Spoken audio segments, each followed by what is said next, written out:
This just in, Facebook and Instagram are reinstating President Trump.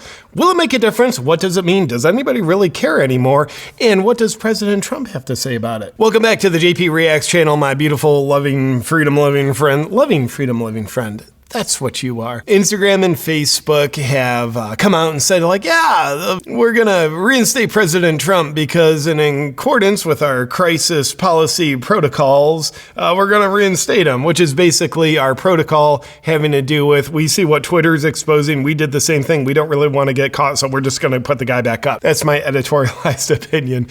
So as we know, back January 2021, Facebook and Instagram said, holy Lord, you're a powerful man. We got to deplatform you along with every other free freaking thing on the internet is going to deplatform them because we're afraid that you're going to stand for liberty, but we're going to say that you're inciting violence, which you objectively weren't. So off the platform you go. And at the time, Facebook said, we're banning him at least until January 2023. Then we're going to reevaluate. And are we going to keep him banned or let him back on? So it's actually January 2023.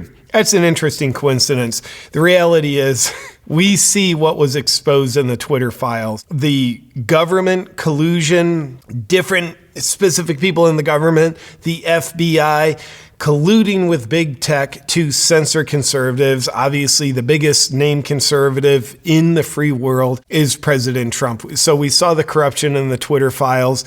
It would be a large assumption to just assume that Facebook and Instagram weren't doing similar things to what the Twitter files proved Twitter was doing back in January 2021 and throughout the whole election. So let's take a look at a few of the specifics along with what President Trump has to say about his reinstatement. So this article on MSN.com, which is a load of garbage, but I want to know what the load of garbage has to say about what's going on because it's fun. So according to Meta's president of global affairs, the public should be able to hear what their politicians are saying, the good, the bad, and the ugly. Like, no crap, Sherlock. Like, that's why you shouldn't ban politicians in the first place. He goes on, so that they can make informed choices at the ballot box, which means y'all knew you were literally interfering with people making informed choices at the ballot boxes, but that's not stop asking questions. And then Meta's president of global affairs goes on and says,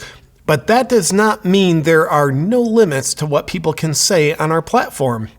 Really? I didn't know you had censorship. Thanks for letting us know. He goes on and says, like any other Facebook or Instagram user, Mr. Trump, President Trump to you, is subject to our community standards. In light of his violations, he now also faces heightened penalties for repeat offenses. Penalties which will apply to other public figures whose accounts are reinstated from suspensions related to civil unrest. Being conservative is civil unrest. Under our updated protocol. Thanks for updating your protocol. I'm sure it's equally as deceptive. In the event that Mr. Trump posts further violating content, the content will be removed and he will be suspended for between 1 month and 2 years, depending on the severity of his violation.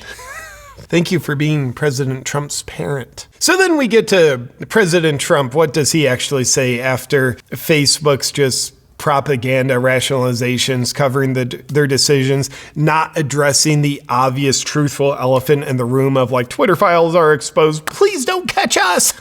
So President Trump says, Facebook, which has lost billions of dollars in value since deplatforming your favorite president. Dude, I love how he has to just punch him in the kidneys. Like, dude, since deplatforming me, they've lost billions of dollars, which they have. And I just love how he's not willing to not say that. I love that. Deplatforming your favorite president, me, has just announced that they are reinstating my account. Such a thing should never again happen to a sitting president or anybody else who is not deserving of retribution. And I agree. Taking President Trump's words as reported in this article, I couldn't get President Trump's actual Truth Social post where he put that up because as of this recording, the Truth Social network was down. Unfortunately, I couldn't access my account. I'm sure it's just a temporary glitch. So President Trump doesn't indicate, hey, I intend to use Facebook again. I intend to use Instagram again. When Twitter reinstated him a few months ago, he did come out and say, yeah, I don't plan on using Twitter. But we also know he's got his Truth Social network. Speculation that he's got agreement with Truth Social investors that he won't post on Twitter, or at least won't post anything that he doesn't first post on Truth Social. So if that agreement actually exists, it certainly could apply to Facebook and Instagram. President Trump, he's kind of like a Dave Chappelle. He doesn't need social media. But as the 2024 election comes near, and assuming President Trump's statement of I'm running again, assuming that he's following through on that, I think he absolutely not only will, but should use Instagram, Facebook, Twitter, along with his Truth Social, because you get a massive amount of exposure. And I don't love how election campaigns run on exposure and marketing. I think they should run on merit and values and actual content of character and policies of the politicians, but it's basically kind of like an exposure game, and then hope the elections are fair kind of game. But like Facebook, does anybody actually use that anymore? I have a Facebook account for my business, and I can't post videos on there anymore because Facebook has given me a message. Your page is on the verge of being banned for repeated community guideline violations, and I've got over 3 million people on my Facebook page, but I can't even post videos on there because I don't want the page deleted. It's been probably 2 years since I've gone on Facebook and looked at anybody's posts or posted anything myself. If I have a non-video post, my team will put that on Facebook. But Facebook, congratulations. Y'all have taken yourself from a world-leading company to the most irrelevant social media company that is in existence now. You have achieved that. That is probably hard to do because you were very successful, Facebook. You probably had to work really hard to make yourselves irrelevant. I know your censorship, that was a good boost of your irrelevancy. Banning your users. How'd that be if you ran a convenience store?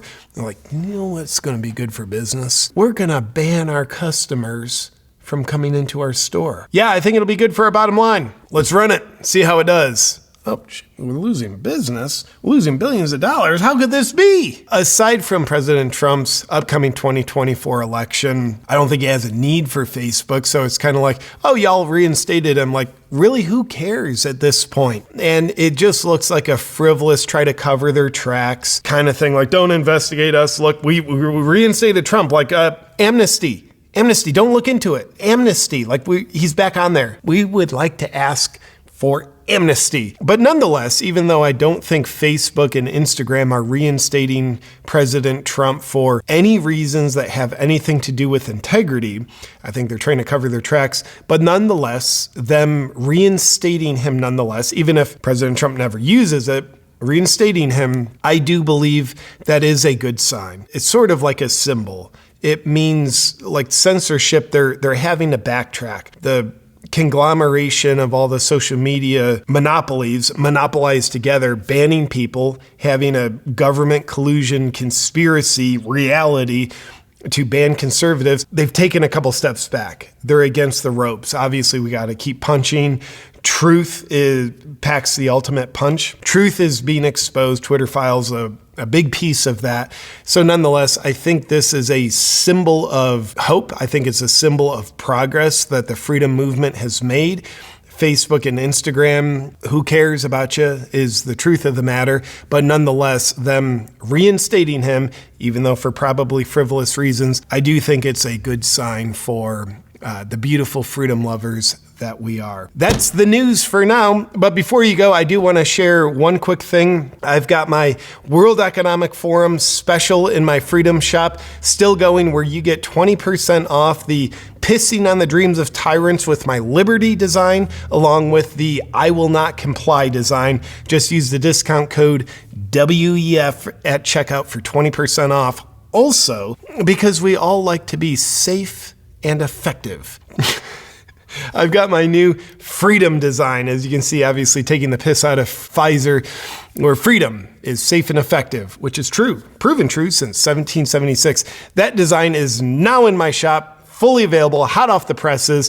So if you want to get that new design or take advantage of the 20% off World Economic Forum special of the pissing on the dreams of tyrants with my Liberty design, or I will not comply, check out my shop only at awakenwithjp.com or linked below. With that said, my freedom-loving friend, I'll see you next time. And until then, stay free.